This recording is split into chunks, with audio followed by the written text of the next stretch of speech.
this is Bob the Science Guy, and I wanted to do a follow-up on a video I recently released. It was a rather long video, almost 40 minutes, on Phuket word and perspective. I've got the full link to both videos in the description, but I wanted to make sure everybody got to see the end of that video. A key skill common in real science is that we look at things with a skeptical eye. One of the problems with flat earth science is that they tend to start with a conclusion and then try and manipulate their data to support that conclusion. I want to present an example of that being done and see if you can figure out how they're doing it before I show you. Now, there are actually two experiments that were targeted by this video by Phuket Word. The first was an attempted debunk of Miles Davis. He's already been spanked pretty hard on this, but I think he's trying it again. To recap that observation by Mr. Miles Davis, this is a bridge in Scotland. Davis is on a hill at 210 meters. The top of that bridge tower in front of you is 210 meters. Lining up the observation height of 210 meters and the bridge tower at 210 meters, we see the 400-meter hills in the background are actually below the level of the bridge tower.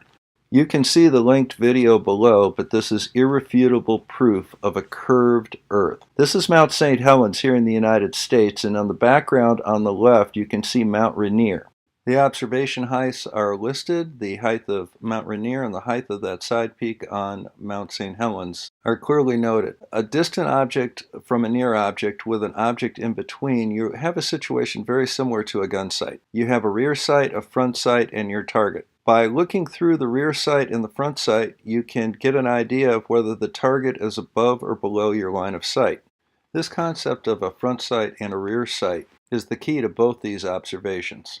Now I'm going to go ahead and let you watch Phuket Word's video on this. I want to see if you can find the shell game that he plays and the errors that he makes. Here we've got three lighters. 1, 2, 3, they're all the same height, as we can see from this orthographic view. Now let's just imagine that these lighters are mountains.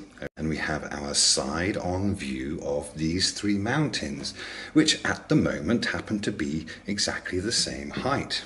And we know what happens when we change our perspective and we take, let's say, an approximately 45-degree angle view. This one is closest to us, so it appears bigger. This one's further away, so it appears smaller. And this one's even further away, so it appears even shorter.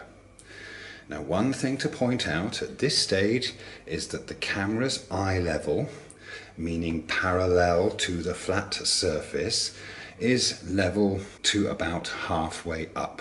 So what we know about perspective, and can be proven every single time, is that anything that is above your eye level will appear to sink down towards eye level as it goes off into the distance. And every time we change our angle of view, our perspective, there are changes that occur in the apparent differences of height. Once again, we go back to this view, they all appear to be the same height. We go this way, and of course this one's very big now because it's very close, and this one's far away, so it seems smaller, and that one's even further away, so it seems even shorter. Yeah, and when we come around here like this, we can see a distinct difference. But when we lift the camera up and the camera's eye level is level with the top of the lighter or the imaginary mountain, then those mountains in the distance also appear to be the same height now. Below eye level, they appear to get shorter and shorter.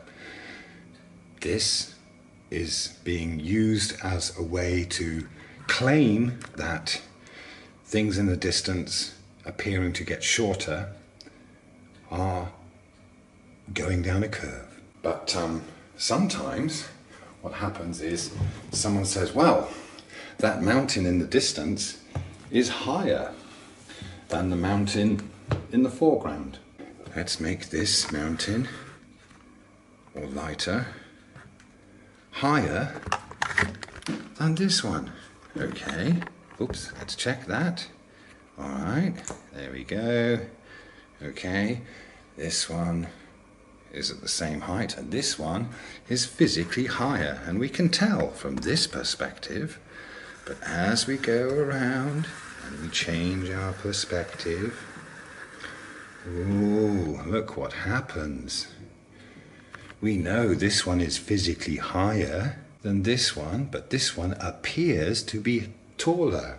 So when someone shows you a view like this, with a short mountain in the foreground and a taller mountain in the background that appears to be shorter than this one, and then gives you a bunch of calculations, you know they are trying to deceive you. Okay, so we're going to go through this experiment again with these AA batteries on my office table here. And I've got an insert there with an example from his video showing it's the exact same thing. So right here we've got the side view, 1, 2, 3. Each battery is exactly the same height, 1, 2, 3. Okay, here we've got a view of the batteries looking straight down the row from near the top. It also would be the same there about midway up, as you can see, and we've got the lighters from his video. Once again, everything lines right up, 1, 2, 3, everything looks just the same, and everything makes sense. Now we go to the critical observation. We've got our near battery, which is very short, is much taller apparently than the far battery, even though the far battery is physically taller. This is a very strong argument that the observation by Davis and Baldicats is only due to perspective. Now, how many of you spotted what he did? Now, if you're a flat earther looking to reaffirm your fantasy, you probably mirror this on your site. But we have to be a little more critical here. Well, the first obvious thing is that he is not drawing lines of perspective here. He's using the side view and showing the level of the top lighter and then the level of the far lighter.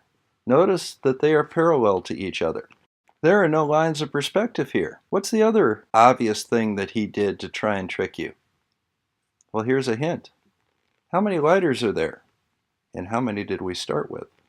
Weren't there originally 3 lighters? Let's see what happens when we put the third lighter back in and draw the lines of perspective. Here's our same view with the reference battery in the middle to allow us to draw an accurate line of perspective. Now, which one's the highest? You see, Phuket World actually knows about perspective, and he knows that we would spot this immediately. What's more, this observation by Davis and Baldicats disproves the flat Earth, because it's impossible for that far battery to appear lower than the near two. So basically, Phuket Word pulled a shell game trick on you.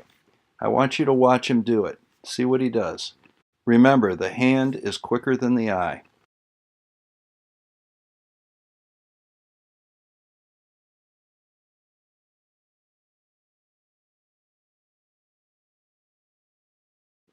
He's very practiced at this. I suspect that he probably plays 3-card Monte.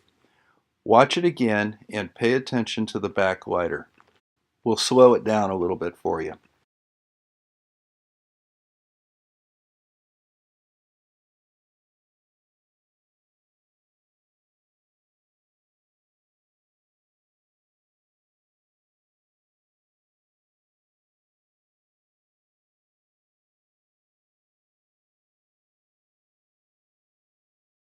So in his effort to debunk this rather good scientific observation, Phuket had to resort to this trickery. Notice the distraction of the book. Now, he switches hands. He's holding it in his left hand. He reaches over with his right hand, flicks the lighter, and using his hand as a screen, puts the second lighter up to set up this shot. Don't worry about the numbers. Don't worry about the mathematics. Worry about the reality, about what we see. This versus this. Okay? It's very, very simple. And it's science. Thank you very much.